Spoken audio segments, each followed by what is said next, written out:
Olá, bem-vindos a mais uma aula de ciências. Eu sou a professora Jéssica e na aula de hoje nós veremos sobre a vida e sua organização. Vamos lá? Então, para a gente conversar sobre a nossa aula de hoje, primeiramente a gente vai relembrar quais são os níveis de organização dos seres vivos. Para isso, nós temos aí na tela quais são aí as unidades menores até formar um indivíduo. Como é que eles vão se juntando para conseguir resultar em um organismo, em um indivíduo. Como vocês podem ver aí na tela, os seres vivos eles possuem diferentes graus de organização.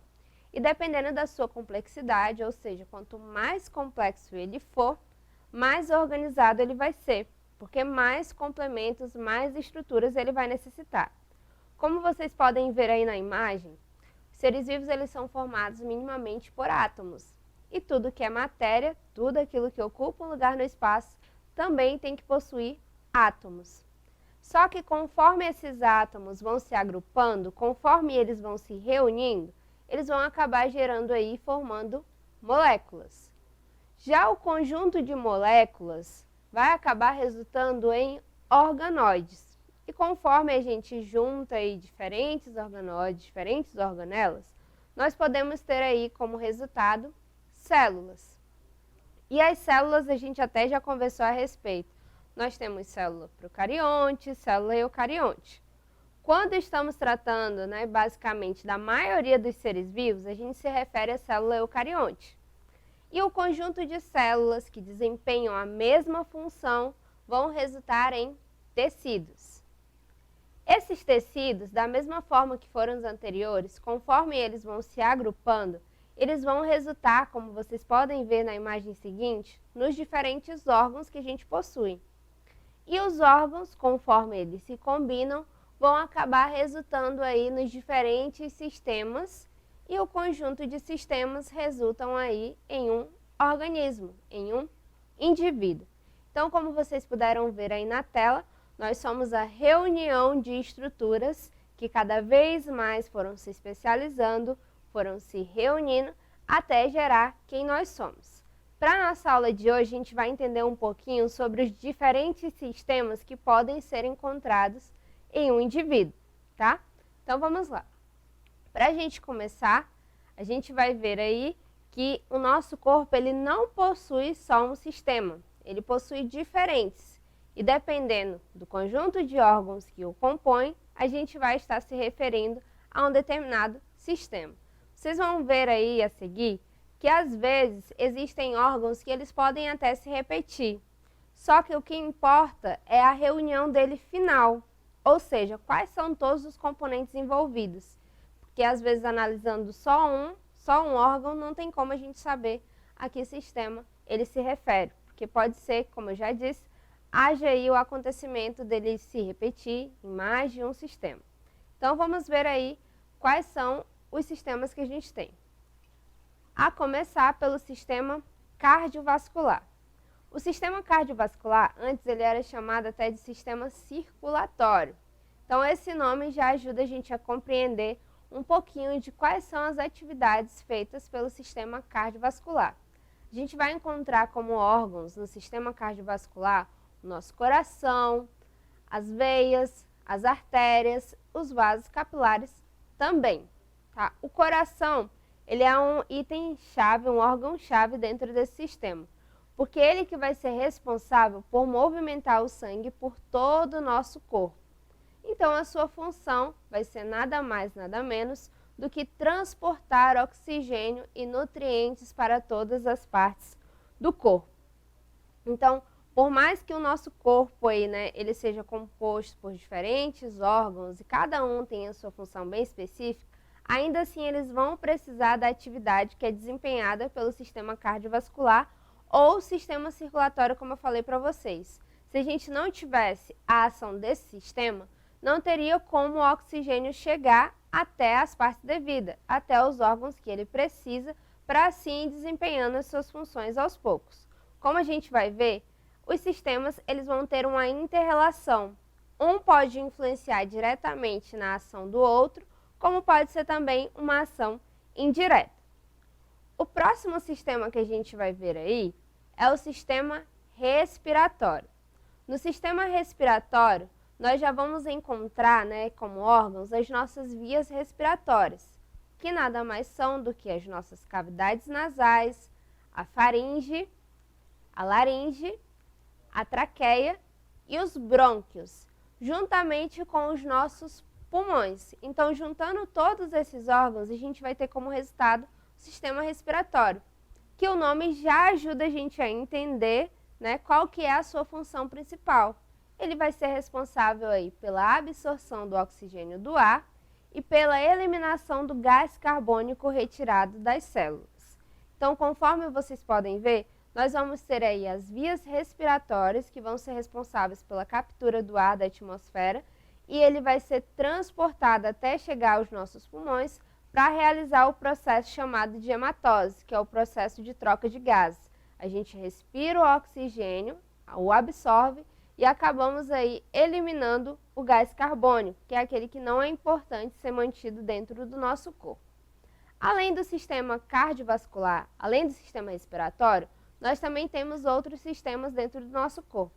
Vamos ver aí qual é o próximo. O próximo sistema que a gente tem é o sistema digestório. O sistema digestório, ele já ajuda mais uma vez o nome a entender qual que é a sua função. O sistema respiratório, ele vai ser responsável pela digestão dos alimentos. E ele vai ser formado pelo tubo digestório, onde a gente vai ter a boca, faringe, esôfago, estômago, intestino delgado e intestino grosso, e também os órgãos anexos. Entre eles a gente pode citar as glândulas salivares, os dentes, a língua, o pâncreas, o fígado e a vesícula biliar. Ou seja, é graças ao sistema digestório que o nosso corpo vai conseguir retirar dos alimentos a energia necessária para ele funcionar, já que é a partir da nossa alimentação que a gente consegue retirar os nutrientes dos alimentos para que o nosso corpo possa estar em plena atividade.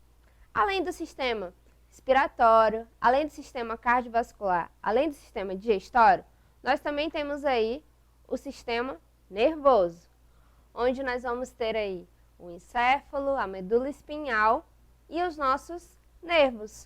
O sistema nervoso, ele tem uma grande responsabilidade. Ele vai ser responsável aí pela captação, interpretação e resposta às mensagens recebidas.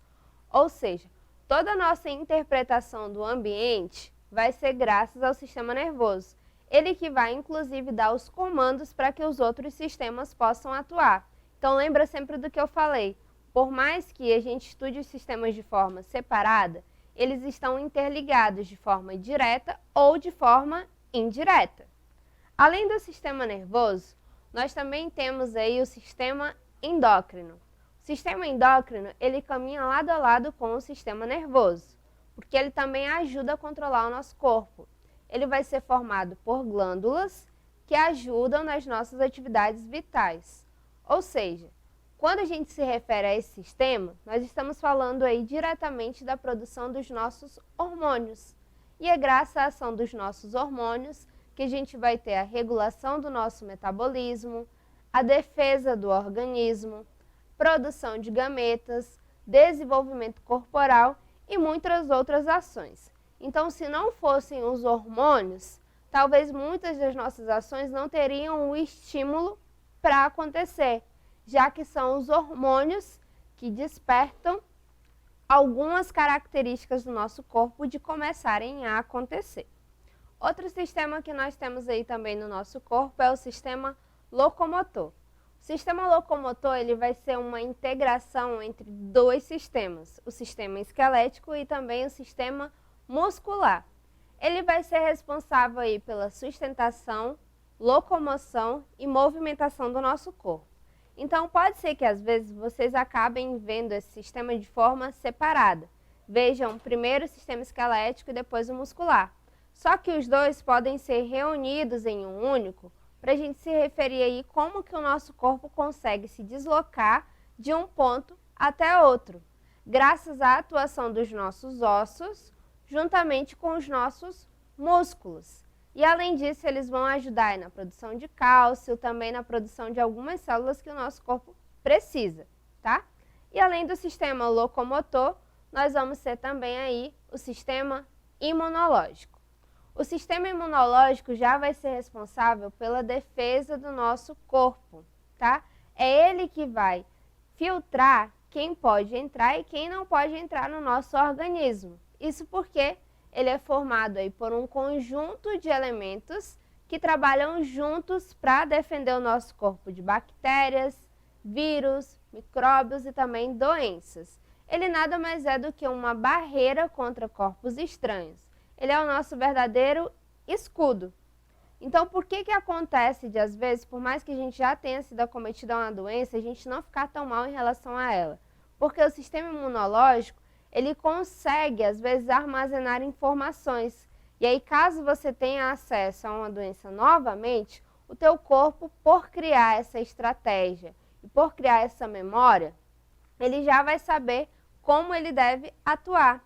E é por isso também que a nossa imunidade deve estar sempre em alta, porque é essa imunidade que vai garantir o nosso corpo de estar sempre protegido.